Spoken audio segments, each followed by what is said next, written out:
नमस्कार विद्यार्थी मित्रांनो. आता आपण नीटची परीक्षा देणार आहात. तर नीटची परीक्षा देण्यासाठी आता राहिलेत फक्त 45 दिवस.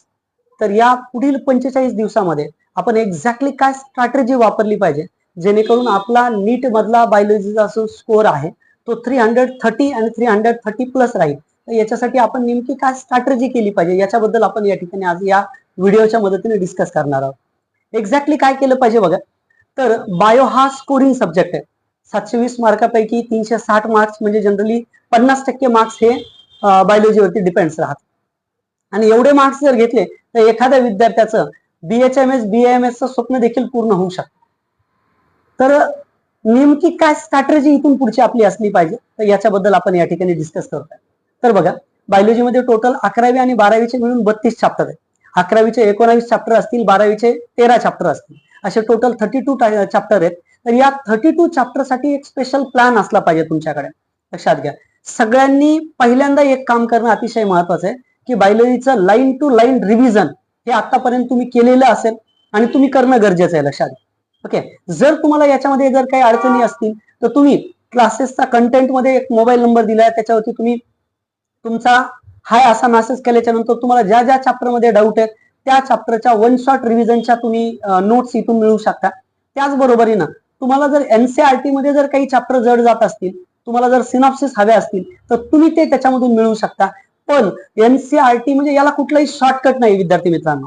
आता बरेच जण काय करतात की सर आता 45 दिवस राहतात, काहीतरी असं काहीतरी सांगा की एकदम पटकन काहीतरी झालं पाहिजे. तर याला कुठलाही शॉर्टकट नाही, तयारीच करावी लागेल तुम्हाला आणि तीही NCERTचा लाईन टू लाईन सगळा कंटेंट एकदा तुमच्या डोळ्याखालून गेला पाहिजे. तर याच्यासाठी तुम्हाला एक काम करावं लागेल. लक्षात, पहिलं म्हणजे नोट्सचे रीडिंग करावे लागेल. दुसरं महत्वाचं म्हणजे प्रत्येक चॅप्टरचे PYQs करावे लागतील. लक्षात घ्या, PYQs का करायचे तर विषय कुठलाही असो, नुसतं बायो पुरतच मी बोलत नाहीये तुम्हाला या क्षणाला. आता तर फिजिक्स असो केमिस्ट्री असो यांचे देखील PYQ करा. PYQ केल्याच्या नंतर तुम्हाला प्रत्येक चॅप्टर मधल्या आयडिया येऊन जातात की या चॅप्टर मधल्या कोणत्या भागावरती एक्झॅक्टली प्रश्न पडतात. त्यामुळं प्रिव्हियस इयरचे क्वेश्चन्स किमान तुम्हाला जर पॉसिबल नाही झालं तर 2013 ते 2025 पर्यंत हे जे काही आहे तर एवढे तरी करा. कारण बऱ्याच बुक्स मध्ये लास्ट 38 इयर वगैरे दिलेले असतात, पण ते एवढं काही करण्याची गरज नाही. तर जेव्हापासून नीट आली तिथून पुढचे जरी तुम्ही केले, आता त्याच्यातही बराच डेटा स्किप केलेला आहे. लक्षात घ्या, कारण आता syllabus after Covid syllabus reduce झाल्यामुळे जनरली बराच त्यातला भाग नाहीये. त्यामुळे तुम्ही NCERTचं रिव्हिजन केल्याच्या नंतर जे तुम्हाला वाटतं हा आउट ऑफ क्वेश्चन आहे तो सोडून दिला तरी चालेल, पण PYQs मात्र करा. फिजिक्स असेल, केमिस्ट्री असेल, बायो असेल. आणि बायोसाठी तर तुम्हाला हे खूप खूप महत्वाचं. लक्षात घ्या, NCERT रिव्हिजन, PYQs करणं गरजेचं आहे. आणि सगळ्यात महत्वाचं आहे की बायोमध्ये न्यूमेरिकल्स म्हणजे जे क्वेश्चन्स आहेत तर त्या क्वेश्चन्स मध्ये एक्झाम्पल खूप राहतात. तिथं भरपूर वेळा तुमची मिसअंडरस्टँडिंग होऊ शकते. याच्यासाठी तुमच्याकडे काही निमोनिक्स असले पाहिजेत, काही ट्रिक्स असल्या पाहिजेत की कशा पद्धतीने तुम्ही ते डोक्यात ठेवलं पाहिजे. लक्षात घ्या, जसं की मॉर्फॉलॉजी असेल, लक्षात घ्या, अॅनिमल किंगडम असेल, प्लांट किंगडम असेल, हे असे काही चॅप्टर आहेत याच्यामध्ये क्वेश्चन हे बहुतांश वेळेला जनरली त्याच्यातल्या एक्झाम्पल वरती पडतात. मग आता एक्झाम्पल वरती क्वेश्चन जर पडत असतील तर तुम्हाला काय करावं लागेल, तिथे प्रत्येक त्याचं एक्झाम्पल डोक्यात ठेवावं लागेल.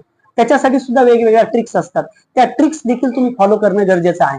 स्वतःच्या ट्रिक्स बनवा, याच्यासाठी सुद्धा वेळ आहे तुमच्याकडे, पण आउट ऑफ बॉक्स जाण्याची गरज नाही. नाही तर काही काही जण करतात इथून पुढे सर मी एखादं मोठं पुस्तक घेतो, त्यातून काही क्वेश्चन करायला लागतो, एका चॅप्टरचे 200-400 क्वेश्चन करतो. हे काही करत बसू नका.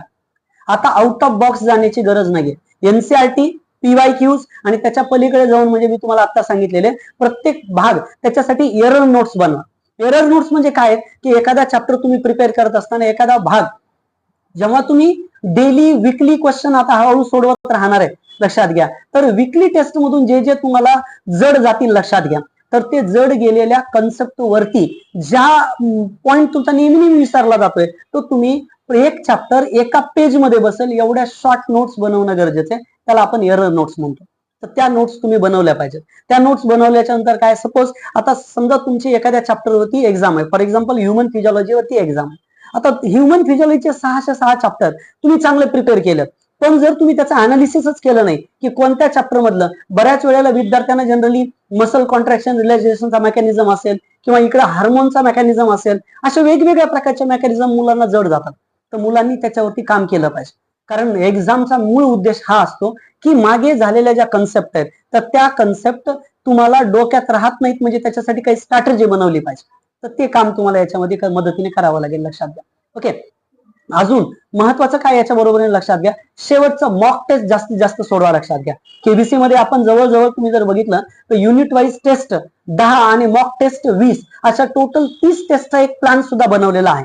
जर समजा तुम्हाला जर कुणाला अडचणी येत असतील तर या पूर्ण टेस्ट सिरीज जी आहे ती फक्त अवघ्या 2000 रुपयामध्ये ही पूर्ण टेस्ट सिरीज आहे. जर एखाद्याला जर असं वाटलं असेल की आपल्याला पूर्ण एनसीईआरटी लाईन टू लाईन जायचंय तर त्यांनी ही टेस्ट सिरीज सुद्धा परचेस करू शकता. एखादा डेमो टेस्ट तुम्ही इथं ऑफिसला येऊन बघू शकता आणि त्याच्यानंतर टेस्ट सिरीज परचेस करू शकता. हा देखील प्लॅन आहे, लक्षात घ्या. अतिशय महत्वाचं आहे, इथून पुढच्या कालावधीमध्ये आता सांगितलेल्या सगळ्या गोष्टी तुम्ही व्यवस्थित फॉलो करा, जेणेकरून तुम्हाला नीट मध्ये 330+ स्कोर येईल. धन्यवाद.